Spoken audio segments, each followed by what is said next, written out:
నమస్తే, నేను మీ ఈశ్వర్. ఈ6 న్యూస్కి స్వాగతం. వార్తల్లోని ముఖ్య అంశాలు: 70,000 లంచం తీసుకుంటూ ఏడీఈ సతీష్ కుమార్ ఏసీబీ అధికారులకు పట్టుబడ్డారు. గచ్చిబౌలిలోని విద్యుత్ ఆఫీసులో ఏడీఈగా పనిచేస్తున్న కట్టె సతీష్ ను కొత్త ట్రాన్స్ఫార్మర్ అండ్ సిటీ మీటర్ ఏర్పాటు మొత్తం 75,000 లంచం డిమాండ్ చేసి అడ్వాన్స్గా 25,000 రూపాయలు తీసుకున్నాడు. మిగతా 50,000 రూపాయలు తీసుకుంటుండగా తెలంగాణ ఏసీబీ అధికారులు పట్టుకున్నారు. టీజీఎస్పీ డీసీఎల్ గచ్చిబౌలి సబ్ డివిజన్లోని అసిస్టెంట్ డివిజనల్ సతీష్ పట్టుబడినట్లు ఏసీబీ అధికారులు తెలిపారు.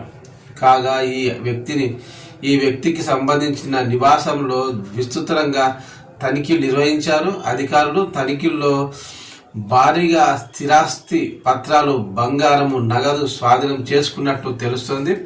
సతీష్కు హైదరాబాద్తో పాటు రంగారెడ్డి, కరీంనగర్ జిల్లాల్లో స్థిరాస్తులు ఉన్నట్లు ఏసీబీ అధికారులు గుర్తించారు. కాగా వీటి విలువ దాదాపు 100 కోట్ల వరకు ఉన్నట్లు అధికారులు అంచనా వేస్తున్నారు. తనిఖీల అనంతరం సతీష్ నివాసంలో లభ్యమైన బంగారము, నగదు, పలు కీలక పత్రాలను స్వాధీనం చేసుకున్న అధికారులు సతీష్ను రిమాండ్కు తరలించారు.